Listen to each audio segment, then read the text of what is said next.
Mesmo com as instabilidades apresentadas no jogo passado, o Paysandu conseguiu uma vitória importante, impactante e que pode injetar uma moral a mais dentro do grupo nesse restante de Série B.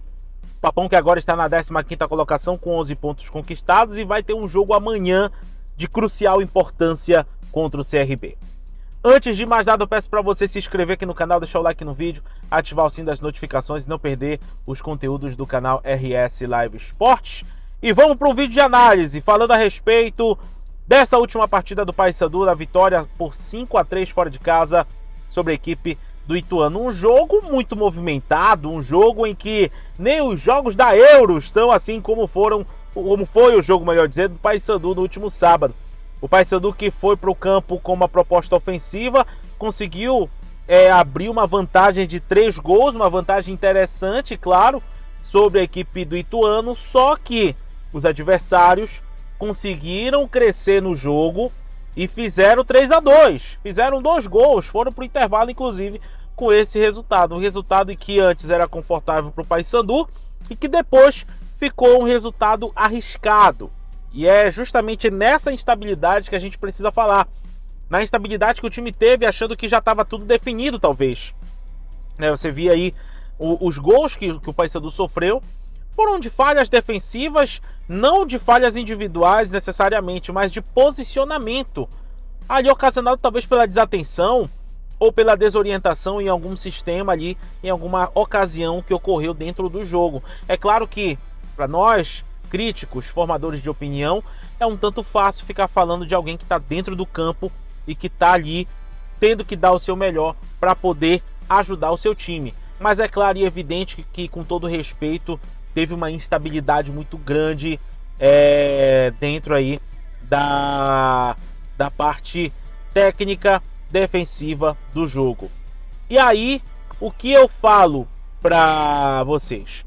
Essa instabilidade, ela é perigosa para o Paysandu, mas ao mesmo tempo, teve um outro lado também muito interessante de ver, que foi justamente o poder de reação que o Paysandu teve. Não se deixou abater pelo resultado.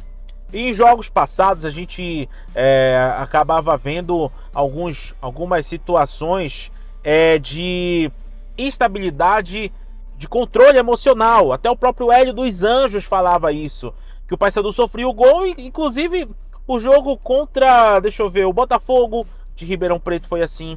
O jogo contra o Goiás também foi assim.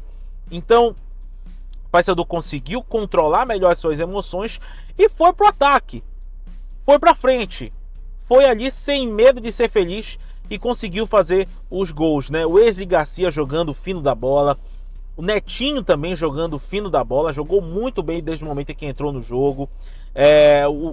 O conjunto num todo funcionou legal, apesar dessas instabilidades. Ronaldo, Nicolas perdeu o pênalti.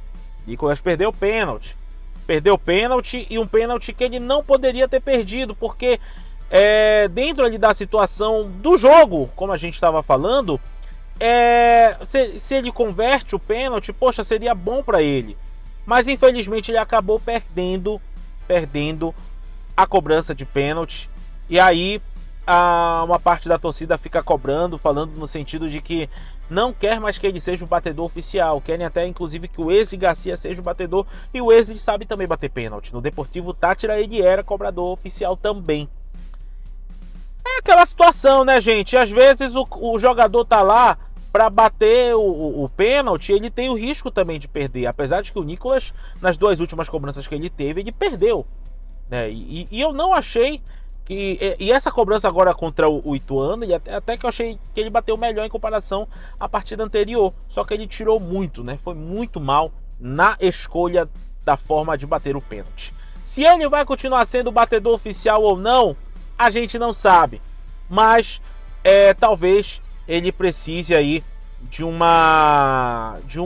tempo para poder recuperar a confiança. A gente sabe que o jogador de futebol tem disso, recuperar a confiança para poder voltar a ter o seu bom futebol. Mas no geral, o Paysandu tem mostrado uma evolução interessante, tem mostrado que está entendendo como é a Série B, que está entendendo como é que funciona jogar essa competição. de 38 rodadas, que está entendendo como é que é para construir as metas que precisam ser construídas. O próprio Hélio dos Anjos já deixou claro, a primeira meta principal é fazer o Paysandu se manter. Eu acho que é primordial fazer o Paysandu se manter na B, e aí, depois disso, vai angariando outras coisas. É claro que se o Paysandu conseguir uma sequência interessante de vitórias, naturalmente o time sobe lá para a parte de cima da tabela, assim como, por exemplo, o Avaí, que estava passando um perrengue na competição e que engatou aí uma grande sequência de vitórias e agora é o atual líder da Série B. Que o Paysandu se espelhe nas boas partidas, que o Paysandu possa ajustar o que precisa ser ajustado para fazer um bom jogo amanhã diante do CRB, que é uma oportunidade muito grande do Paysandu fazer 3 pontos, ir para 14 pontos e começar a figurar o meio da tabela, já pensando em subir um pouco mais. É aquela história, um passo de cada vez que ele passa a escadinha, subindo degrau por degrau para poder conseguir chegar lá.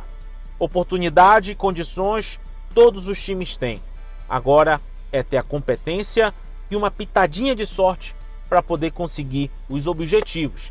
E tomara que terça-feira o Paysandu possa conseguir o seu objetivo de vencer e de conseguir melhorar ainda mais o seu rendimento dentro da Série B. Se inscreva no canal, deixa o like no vídeo, ative o sininho das notificações e não perca os conteúdos do canal RS Live Esportes. Meu muito obrigado de coração e até a próxima!